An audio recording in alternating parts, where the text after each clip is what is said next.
Hello everyone, Resonance here, and welcome to Empires Apart! Empires Apart is a new, old-school, classic-style RTS game with a few twists, but on a modern engine, and it can be bought on Steam. The goal of this video series is to briefly go over each of the 6 completely unique civilizations in the game to help you decide which civilization best fits your own personal playstyle, because in this game, there's an archetype for everyone. There's a full playlist that you can find below, and as always, I really appreciate your support.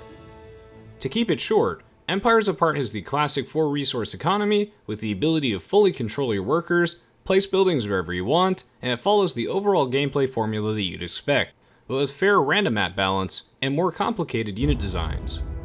At its core though, Empires Apart definitely has its own identity, because of the many interesting twists and additions it brings. And remember, every civilization in Empires Apart is completely different from the others. And so, let's talk a little bit about the French. So the French are classified as a defensive, cavalry, technology, and siege-focused civilization. In the early game, the French rely on building towers to either attack or defend, as they're the only civilization on release that has access to towers at the start of a match. Once the game reaches its middle point though, the French have been changed so much over the last week that it's hard to say, but I believe that they would struggle a bit in the mid-game, but at least they can upgrade their scout cavalry to veterans in military level 1, which is actually a nice unique perk. While the French lack the sheer unit variety of the Byzantines, they more than make up for it with their superior late-game cavalry and gigantic tech tree. As the French, you always want to be thinking about the end game, how you can best grow your economy and gather more gold by using the market to take advantage of all of their expensive cavalry upgrades. Once you reach the later stages of the game, this is when the French really start to shine, because that's when they get full access to their unique mechanic across all of their heavy cavalry units. As of release, they are truly one of the strongest late-game civilizations. The unique mechanic of the French is called Charge, and once you advance to military level 2, you can begin creating Cavaliers and Lancers at the stable and Templars at the fortress. Anyway, remember that only veteran and elite upgraded Cavaliers, Lancers, and Templars are the 3 French units that currently have access to Charge as of patch 1.04. Light Cavalry and Heroes do not have Charge, but things are constantly fluctuating, so we'll see.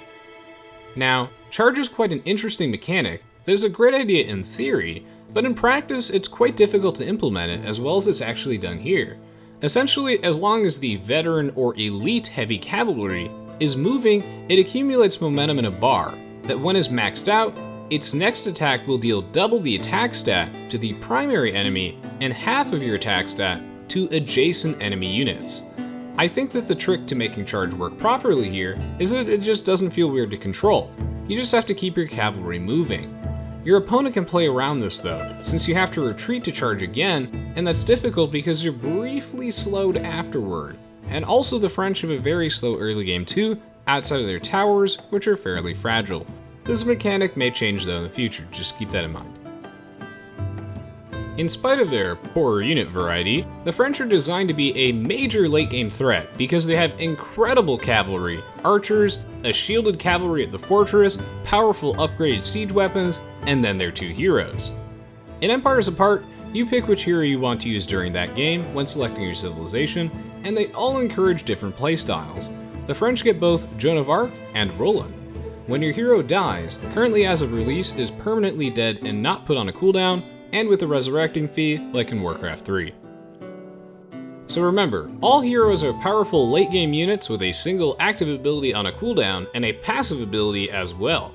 Joan of Arc grants you multiple ways to protect your army and play defensively, so she fits perfectly into the French theme of outlasting your opponents through eventual economic and superior military might.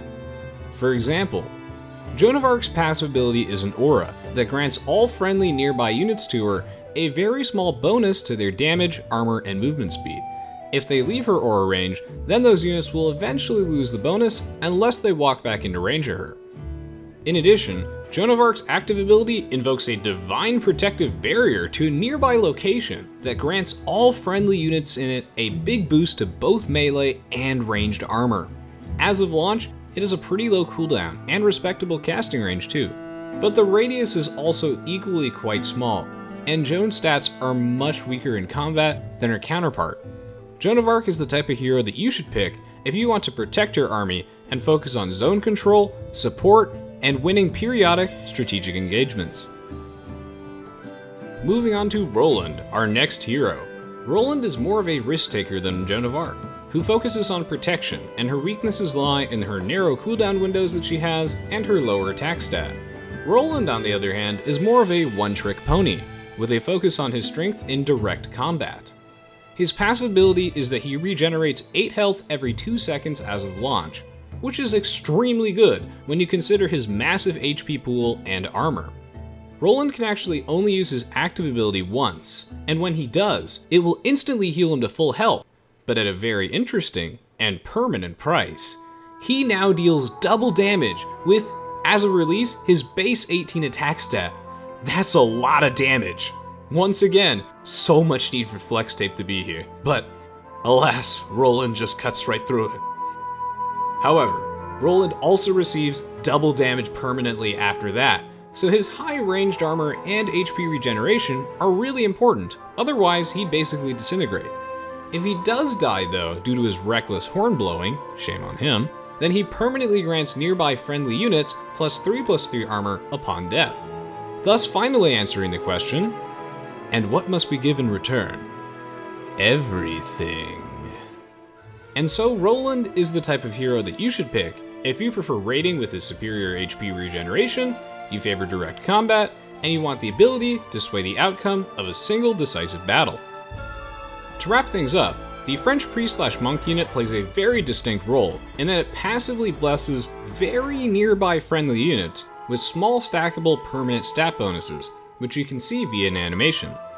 The Templar at the fortress has a special passive shield protecting its health bar that can only be slowly replenished when almost adjacent to the basic French unupgradable infantry unit at the barracks, which is pretty neat.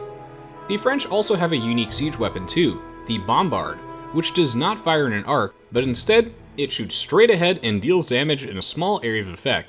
It requires advanced engineering at the university and benefits greatly from the other university upgrades.